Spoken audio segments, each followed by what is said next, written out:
안녕하세요. K-디펜스입니다. 오늘은 지난 8월 26일 폴란드와의 무기 수출 1차 이행 계약에 대한 미국 소식 및 반응을 소개해드립니다. 한국, 폴란드와 58억 달러 규모의 탱크 자주포 계약 체결. 한국 기업 두 곳이 폴란드와 57억 6천만 달러 규모의 탱크 및 자주포 수출 계약을 체결했다고 한국무기조달청이 8월 27일 밝혔다. 이후의 뉴스 내용은 지난 일본 뉴스 내용과 거의 동일하여 생략합니다. 상단의 링크를 클릭하시면 뉴스를 자세히 보실 수 있습니다. 미국 댓글 반응입니다. 출처는 레딧으로 미국 사이트지만 전 세계의 사람들이 방문합니다. 내용을 보면 미국 폴란드인들이 댓글에 참여한 것으로 보입니다. 한국은 50년 넘게 전쟁을 해왔다. 그들은 양질의 무기를 생산해야 합니다. 현대, LG, 삼성 모두 한국군과 계약. 농담이 아니라 한국은 세계 1위 조선 강국이기도 하다. 수류탄으로 사용할 준비가 된 갤럭시 노트 7이 비축되어 있습니다. 품질은 특별하지 않지만 충분히 괜찮습니다. 하지만 그것이 핵심은 아닙니다. 그들은 진열대에 판매 가능한 충분한 양을 가지고 있으며 앞으로 몇 년 안에 더 많은 무기를 제공할 생산 능력을 가지고 있습니다. 또한 폴란드 크랩 자주포는 이미 K9 차대를 기반으로 하기 때문에 부품 공유가 가능합니다. 게다가 한국은 유럽 시장에 진출하기를 원하며 그 거래의 일부는 폴란드와 함께 차세대 K9 자주포와 차세대 K2 탱크를 개발하기 위한 협력입니다. 그들은 시장에 진출하고 폴란드는 기술을 얻게 됩니다. 한국 무기는 품질에서 검증되진 않았고 서류상으로만 좋아 보인다. 최소한 K9 자주포는 노르웨이 테스트에서 경쟁자를 능가했습니다.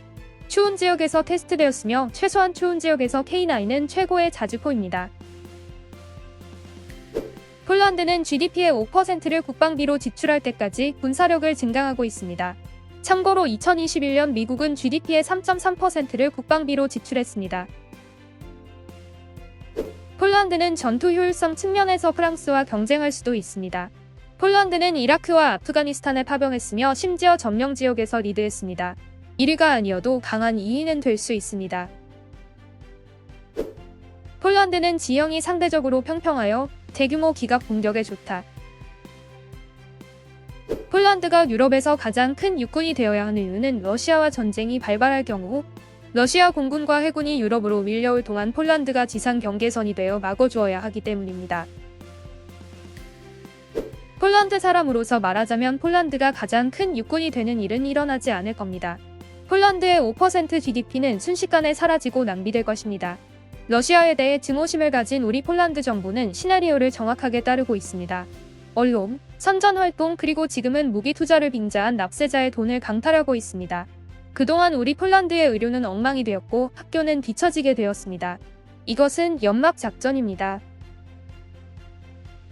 폴란드는 이미 유럽에서 가장 큰 지상군을 가지고 있습니다. 레오파드 PT-51S, T-72S를 가진 폴란드는 유럽에서 가장 큰 탱크 운영 국가입니다. 이를 대체할 예정인 366대의 에이브럼즈도 유럽에서 가장 큰 탱크 부대로서의 역할을 계속 유지할 것입니다. K2의 경우 유럽의 전 지역을 합친 것보다 거의 더 많은 수의 탱크 숫자입니다. 400문의 자주포는 유럽의 어떤 주요 강국보다 많습니다. 그 이상의 MLRS는 다른 어떤 유럽 강국보다 많습니다.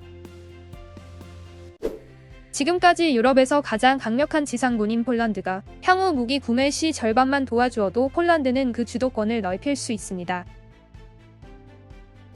한국은 이미 한국 국내 수요를 위한 대규모 방산 산업을 보유하고 있지만 그들은 놀라운 성공을 위해 국제 협력을 원합니다. 현재 그들은 필리핀, 뉴질랜드, 노르웨이, UAE, 말레이시아, 인도, 터키, 노르웨이, 에스토니아 및 핀란드, 이집트, 호주에 다양한 무기를 인도하고 있습니다. 폴란드는 현재 최대 구매자이며 민간 원자력 프로그램과 관련된 폴란드-한국 협력에 대한 추가 협상이 있습니다. 한국은 폴란드의 독립적인 원자력 산업을 구축하기 위해 폴란드 원자력 발전소 공급과 기술 이전을 위한 6개의 원자로에 대한 거래를 제안하였습니다. 내가 아는 한 한국은 더 많은 정치적, 경제적 협력을 위해 무기 거래를 활용하려고 합니다.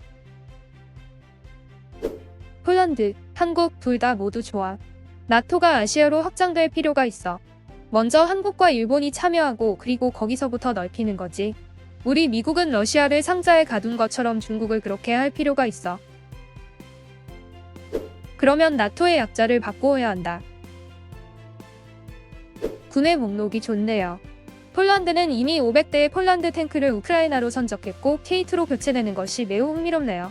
수백 대에 달하는 아름다운 K9 자주포가 여기에 더해지면 장래히 러시아의 침공을 예상할 때 나토가 개입하기도 전에 러시아에게는 매우 두려운 존재겠네요.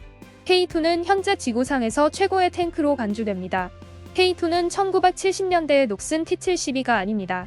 러시아 무기 목록에서 비교할 수 있는 유일한 것은 T-14이고 러시아는 T-14를 지금까지 10대밖에 못 만들었습니다. 폴란드에 레오파드와 에이브럼즈가 있다는 점을 고려할 때 이 K2 무기 수입은 유지 보수 및 물류 악몽으로 바뀔 것입니다. 폴란드는 에이브럼즈와 K2 탱크가 가동되면 레오파드를 단계적으로 표출시킬 것입니다. 폴란드는 독일 무기를 포기했습니다. 흥미롭네요. 레오파드 획득은 결코 순조로운 과정이 아니었지만 레오파드는 업그레이드되었으며 여전히 믿을 수 없을 정도로 강력한 현대식 탱크입니다. 한국은 155mm 자주포를 많이 판매하고 있습니다. 전 세계 40%의 시장 점유율을 가지고 있습니다. 또한 한국은 보병 전투차 및 장갑차 시장에서 매우 경쟁력이 있습니다. 호주 육군은 그들이 원하는 보병 전투차를 결정하기 위해 현장 테스트를 하고 있으며 한국 레드백이 2위입니다. 호주 대변인은 둘 다 훌륭하기 때문에 어느 것이 선택되는지는 그다지 중요하지 않다고 말하고 있습니다.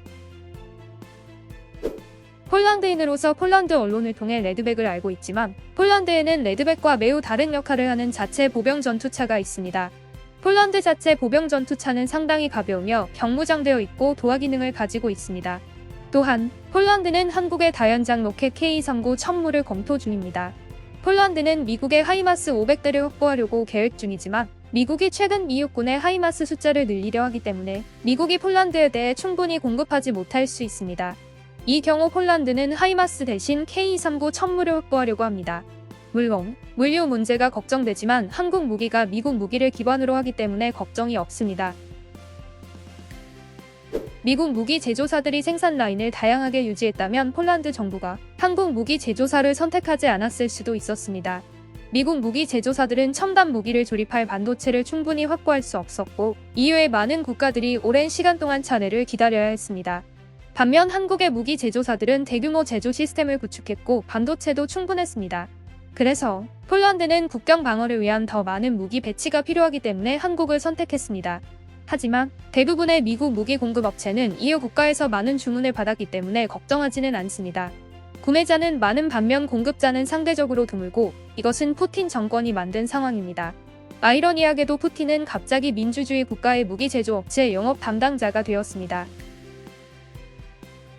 폴란드는 마치 포켓몬처럼 탱크를 수집하고 있습니다. 이상 K 디펜스였습니다.